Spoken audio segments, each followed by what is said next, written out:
A century is not enough.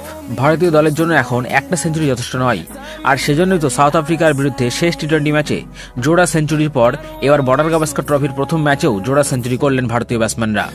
ম্যাচের তৃতীয় দিনে জয়সওয়ালের সেঞ্চুরির পর বহুদিনের প্রতীক্ষিত সেই সেঞ্চুরি করলেন কিং কোহলি। কি হলো প্রথম ম্যাচের তৃতীয় দিনে জানতে হলে ভিডিওটি অবশ্যই শেষ অবধি দেখুন। তবে তার আগে বন্ধুরা, আপনাদের সবাইকে আমাদের বি স্পোর্টস ওয়ার্ল্ড ফ্যামিলিতে স্বাগত।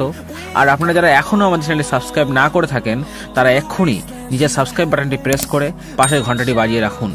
দ্বিতীয় দিনের শেষে দুই ওপেনার নট আউট থাকার পর দুজনের কাছেই তৃতীয় দিনে সেঞ্চুরি করার সুযোগ ছিল। তবে তৃতীয় দিনের শুরুতেই KL রাহুল 77 রানের স্কোরে মিচেল স্টার্কের বলে আউট হলেও সেঞ্চুরি পূরণ করলেন জয়সওয়াল। শুধু সেঞ্চুরি নয়, 161 রান করে তারপর মিচেল মার্শের বলে ক্যাচ আউট হন তিনি। জয়সওয়াল সেঞ্চুরি করে যেমন গর্বের সাথে ব্যাট উঁচু করেছিলেন, আউট হওয়ার পরেও ঠিক তেমনই ভাবে মাথা ও ব্যাট উঁচু করে গর্বের সাথে মাঠ ছাড়লেন।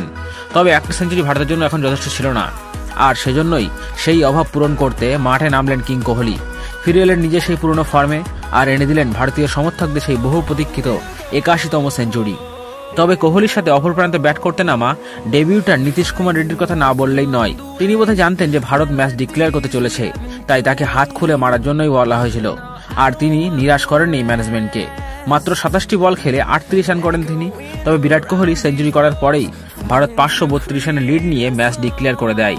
আর দিনের শেষ 30 মিনিট খেলার মধ্যেই অস্ট্রেলিয়াকে বিপাকে ফেলে দেয় ভারতীয় বোলাররা। প্রথম ওভারে উইকেট নেন ক্যাপ্টেন বুমরা, তারপর আরও 2টি উইকেট নেন সিরাজ ও বুমরা। তৃতীয় দিন শেষ হতে না হতে 12 রানের মধ্যে 3 উইকেট হারায় অস্ট্রেলিয়া। ম্যাচে 7 উইকেট হাতে নিয়ে অস্ট্রেলিয়ার দরকার এখনও 522 রান। তো বন্ধুরা, আপনাদের কি মনে হয় অস্ট্রেলিয়া কি পারবে এই পাহাড় প্রমাণ রান তুলে ম্যাচ জিততে, নাকি ভারতীয় বোলাররা এভাবেই দাপট দেখিয়ে সিরিজের প্রথম ম্যাচে জয় তুলে নেবে?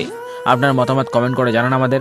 তবে আপনিও যদি ভারতের এই খেলায় খুশি হয়ে থাকেন তবে ভিডিওতে একটি লাইক ও শেয়ার করুন, আর আমাদের পাশে থাকতে আমাদের চ্যানেলটি সাবস্ক্রাইব করে বেল আইকনটি প্রেস করে রাখুন।